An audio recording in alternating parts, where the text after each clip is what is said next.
Hello नमस्कार दोस्तों, teaching with Shivam में आप सभी का हार्दिक स्वागत है। आज की हम क्लास में देखेंगे विज्ञान और विज्ञान विषय से जो भी टॉपिक आते हैं सबको हम क्लियर कराएंगे। तो आइए देखते हैं साइंस और science Uttar Pradesh police, SSC GD, super TET और टेट अदर कॉम्पिटिटिव एग्जाम में विज्ञान से प्रश्न पूछे जाते हैं।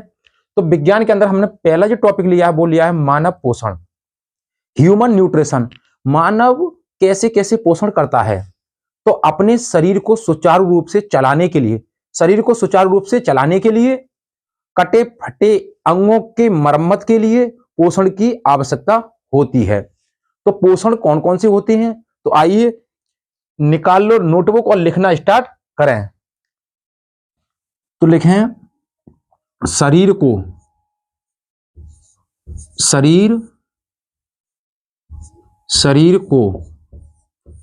सुचारू रूप से चलाने के लिए,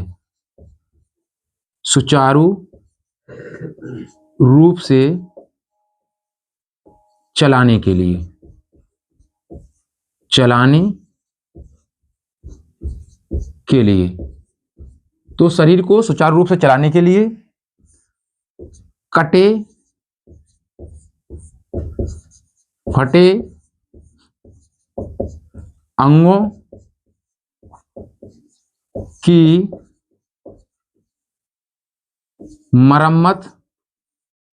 मरम्मत के लिए, तो शरीर को सुचारू रूप से चलाने के लिए और कटे फटे अंगों की मरम्मत के लिए जो अधिग्रहण किया जाता है उसे कहते हैं पोषण। तो पोषण कौन कौन से होते हैं, तो सबसे पहले जो पोषण लिखेंगे हम वो लिखेंगे नंबर 1 ऊर्जादायक स्रोत, ऊर्जा देने वाला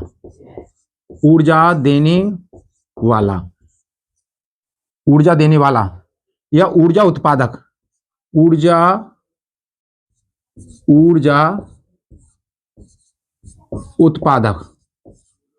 उत्पादक कौन सा है, ऊर्जा देने वाला, तो वह कार्बोहाइड्रेट और वसा। अगला होता है हमारा उपापचय नियंत्रक। ऊर्जा नियंत्रक या ऊर्जा उत्पादक, तो उसे कहते हैं कार्बोहाइड्रेट या वसा। तो यहां पे लिखें कार्बोहाइड्रेट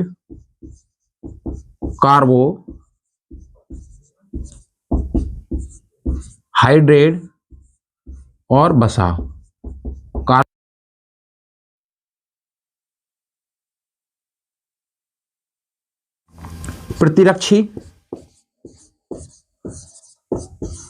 प्रतिरक्षी या इसी को कहते हैं उपापचय नियंत्रक। उपापचय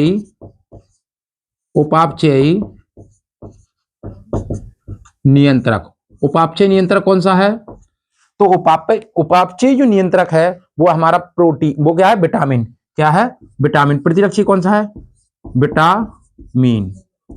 विटामिन या खनिज लवण, और इसी में आता है जल।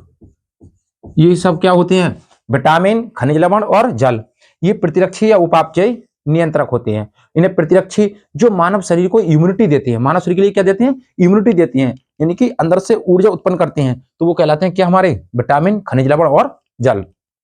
और जो ऊर्जा वाला है, ऊर्जा नियंत्रक, ऊर्जा देने वाला, वो है कार्बोहाइड्रेट और वसा। एक होता है हमारा वृद्धि नियंत्रक। वृद्धि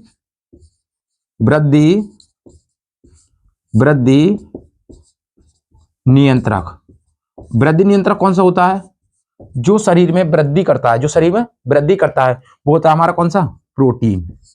वो कौन सा होता है, प्रोटीन। तो ऊर्जा नियंत्रक, कार्बोहाइड्रेट और वसा। ऊर्जा जो शरीर में ऊर्जा उत्पन्न करते हैं वो होते हैं हमारे कार्बोहाइड्रेट और वसा। और हमारी बॉडी के लिए प्रतिरक्षी जो इम्यूनिटी का काम करते हैं वो हमारा विटामिन और खनिज लवण और या जल। और जो हमारी वृद्धि उत्पन्न करती है, वृद्धि जो शरीर में वृद्धि करती है वो वृद्धि करती है प्रोटीन। तो प्रोटीन शरीर में वृद्धि करने के लिए आवश्यक है। अब एक एक को हम 1 बाय 1 देखेंगे। तो पहला हम उठाते हैं कार्बोहाइड्रेट। तो इसको इरेज करें और लिखते जाएं कार्बोहाइड्रेट। तो कार्बोहाइड्रेट क्या होता है? तो कार्बोहाइड्रेट जो है, कार्बोहाइड्रेट किसे कहते हैं? कार्बोहाइड्रेट किसे कहते हैं? तो लिखें कार्बोहाइड्रेट, कार्बोहाइड्रेट,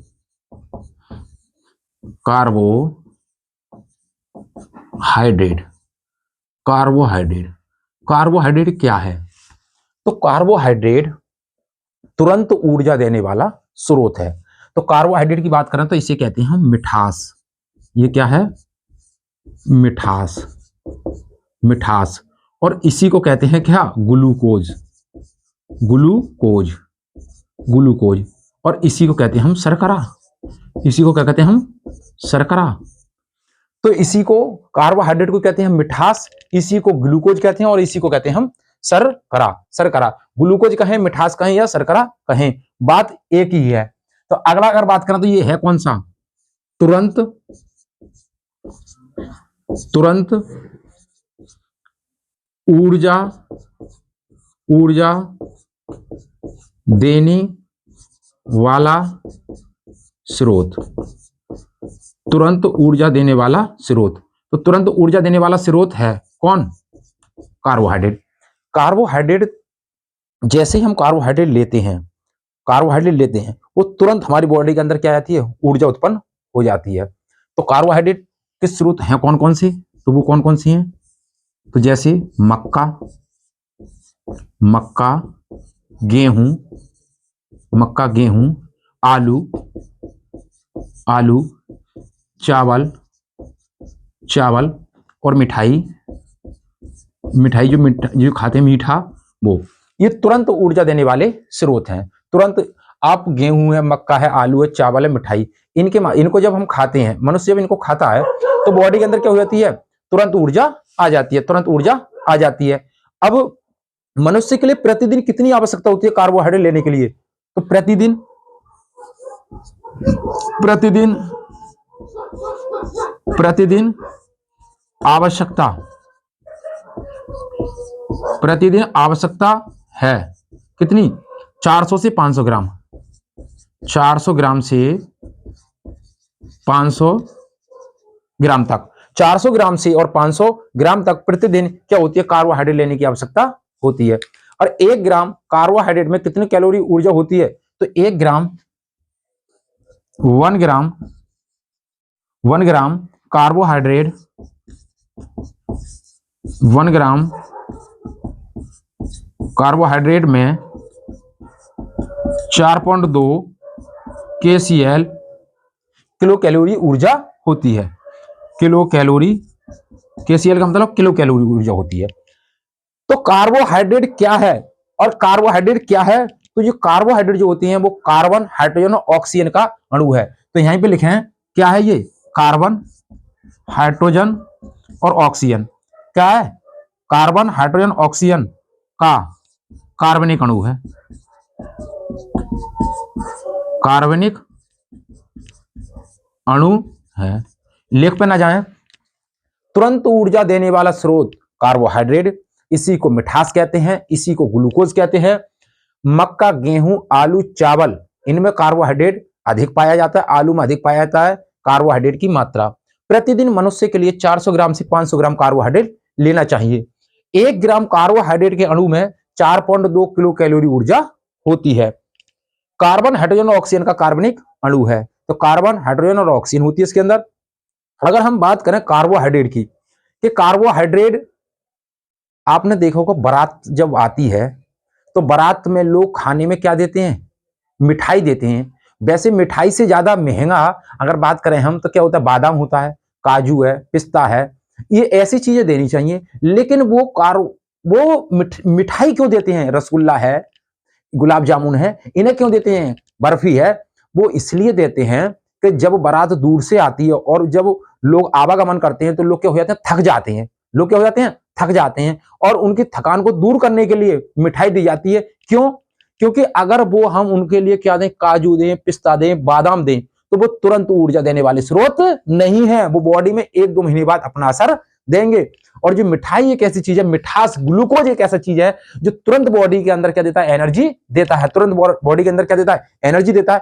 आपने देखा होगा कोई व्यक्ति क्या हो जाए मूर्छित, किसी व्यक्ति क्या हो जाए को मूर्छा आ जाती है, अब जो मूर्छित है उसके ऊपर पानी डालते हैं, अगर इतने पर भी ना उठता है तो उसके ऊपर क्या क्या डालते हैं, ग्लूकोज का उसको घोल देते हैं, ग्लूकोज का घोल देते हैं, तो बॉडी के अंदर क्या आती है, तुरंत एनर्जी आ जाती है, तुरंत एनर्जी आ जाती है। अब चलते हैं हम कार्बोहाइड्रेट के प्रकार, कार्बोहाइड्रेट के प्रकार, तो इसको इरेज करें। कार्बोहाइड्रेट के प्रकार कौन कौन से होते हैं, तो आइए, तो कार्बोहाइड्रेट के जो प्रकार होते हैं हमारे, कार्बोहाइड्रेट के प्रकार तो कौन कौन से होते हैं, तो आइए देखते हैं कार्बोहाइड्रेट के देख रहे हैं कार्बोहाइड्रेट के प्रकार। तो कार्बोहाइड्रेट के कौन कौन से प्रकार होते हैं, तो लिखे भाई मोनोसैकेराइड, मोनोसैकेराइड, मोनोसैकेराइड। दूसरा होता है इसका भैया मोनोसैकेराइड, डाइसैकेराइड, डाइसैकेराइड, डाइसैकेराइड, और तीसरा जो होता है इसका वो होता है पॉलीसैकेराइड, पॉलीसैकेराइड।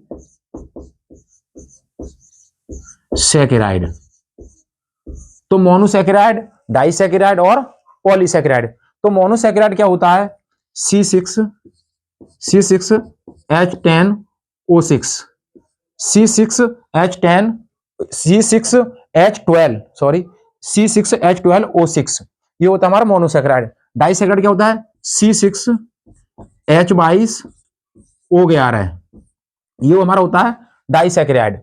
पॉलीसैकेराइड क्या होता है, तो C6H10O5 का होल एन। अब समझें कि भाई मोनोसैकेराइड क्या है, डाइसैकेराइड क्या है और पॉलीसैकेराइड क्या है। तो अगर हम इसकी बात करें तो ये तो हो गया भाई चीनी का फार्मूला, चीनी का फार्मूला C12H22O11, यानी कि C12H22O11, ये तो हो गया चीनी का फार्मूला। इसको कैसे याद रखेंगे कि मोनोसैकेराइड क्या है, डाइसैकेराइड क्या है और पॉलीसैकेराइड क्या है।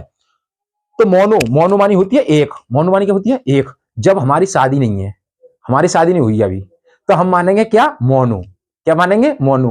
अब हमारी हो गई क्या भैया शादी, अब हमारी शादी करा दी जाए, जब हमारी शादी करा दी जाएंगे तो हमें जाएंगे दो पति पत्नी, तो हम जाएंगे क्या भैया डाई, क्या हो जाएंगे डाई, तो डाइसैकेराइड हो गए।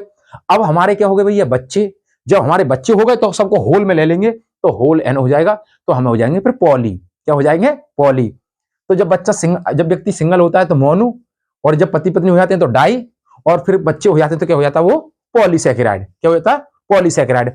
अब मोनोसैकेराइड के अंदर आते कौन कौन है, तो ग्लूकोज है, ग्लूकोज और फ्रैक्टोज, ग्लूकोज फ्रैक्टोज, और एक और हमारा आता है इसके अंदर, अगर हम बात करें ग्लूकोज फ्रैक्टोज और गैलेक्टोज, तो लिखें ग्लूकोज, ग्लूकोज, ग्लूकोज, ग्लूकोज, दूसरा लिखें फ्रैक्टोज, फ्रैक्टोज, और तीसरा हमारा galactose, galactose, galactose, galactose, galactose. तो ग्लूकोज फ्रैक्टोज और गैलेक्टोज, ग्लूकोज फ्रैक्टोज और गैलेक्टोज।